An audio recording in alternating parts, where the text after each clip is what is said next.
कब मनाएं रक्षाबंधन, 30 को या 31 को? आखिर क्यों मनाया जाता है रक्षाबंधन?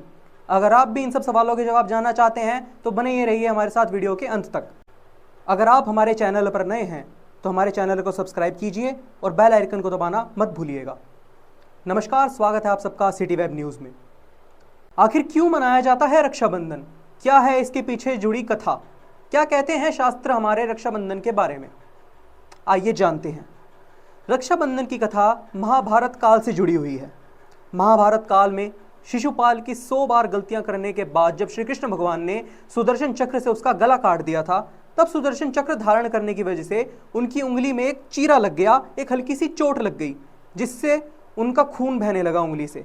और ये चीज़ द्रौपदी ने दूर से ही देख ली, क्योंकि द्रौपदी श्री कृष्ण भगवान को अपना भाई मानती थी, अपना सबसे अच्छा सखा मानती थी। तो उनसे उनकी ये चोट देखी नहीं गई और वो फटाफट उनके पास भाग कर गई और द्रौपदी ने अपनी साड़ी से एक हल्का सा साड़ी का टुकड़ा फाड़ कर श्री कृष्ण भगवान की उंगली के ऊपर लपेट दिया और खून के बहाव को रोक दिया। जब श्री कृष्ण भगवान ने अपने प्रति द्रौपदी का ऐसा प्रेम देखा तो श्री कृष्ण भगवान हृदय में प्रसन्न हो गए और उन्होंने द्रौपदी को वरदान दिया, एक दिन इस कपड़े की एक एक धागे की कीमत मैं तुझको चुका दूंगा मेरी बहन।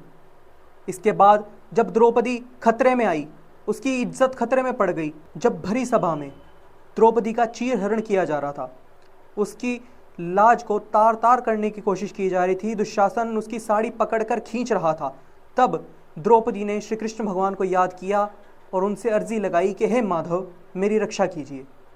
तुरंत उसी समय भगवान श्री कृष्ण वहाँ पर प्रकट हो गए और जब दुशासन द्रौपदी की साड़ी खींच रहा था तो चमत्कारी तौर से भगवान श्री कृष्ण ने वो साड़ी इतनी लंबी कर दी कि दुशासन के समय जो द्रौपदी की लाज को तार तार करना चाहता था, हर कोई खींचते खींचते थक गया, लेकिन द्रौपदी की साड़ी नहीं उतार पाया।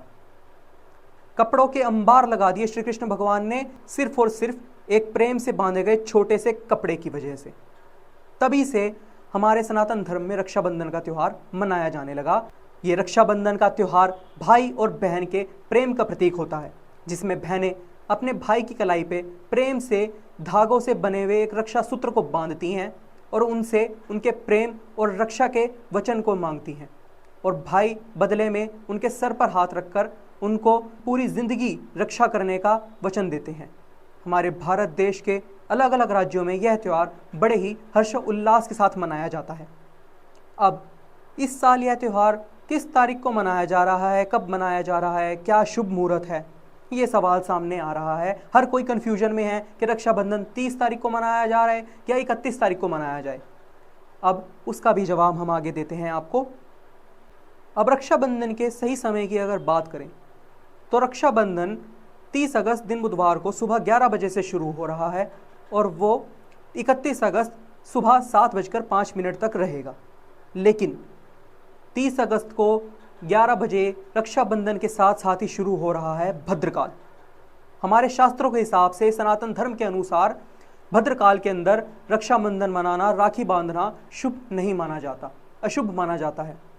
इस कारणवश भद्रकाल का जो समय है सुबह 11 बजे से लेकर रात्रि 9:01 तक रहेगा। इस बीच राखी बांधना अशुभ माना जा रहा है, उचित नहीं माना जा रहा है, इसलिए यह राखी बांधने का सही समय नहीं है। इसलिए राखी बांधने का, रक्षाबंधन मनाने का जो सबसे उचित शुभ मुहूर्त माना जा रहा है हमारे शास्त्रों के अनुसार, वह है रात्रि 9:02 से लेकर 11:15 का। यह सबसे उत्तम मुहूर्त है और सबसे शुभ मुहूर्त है भाई बहनों को एक दूसरे के साथ मिलकर रक्षाबंधन मनाने के लिए, बहनों को भाइयों की कलाई पर राखी बांधने के लिए। लेकिन फिर भी किसी कारणवश अगर आप 9 बजे से लेकर 11 बजे के बीच में रक्षाबंधन नहीं मना पाए तो भी चिंता की कोई बात नहीं है। आप रक्षाबंधन रात्रि 9:02 से लेकर सुबह 7:05 तक कभी भी मना सकते हैं। कभी भी बहनें अपने भाई की कलाई पर राखी बांध सकती हैं और रक्षाबंधन के त्यौहार को मना सकती हैं। अगर आपको हमारा वीडियो अच्छा लगे तो वीडियो को लाइक करना मत भूलिएगा, कमेंट में अपनी राय ज़रूर दीजिएगा और जल्दी से चैनल को सब्सक्राइब ज़रूर कीजिएगा।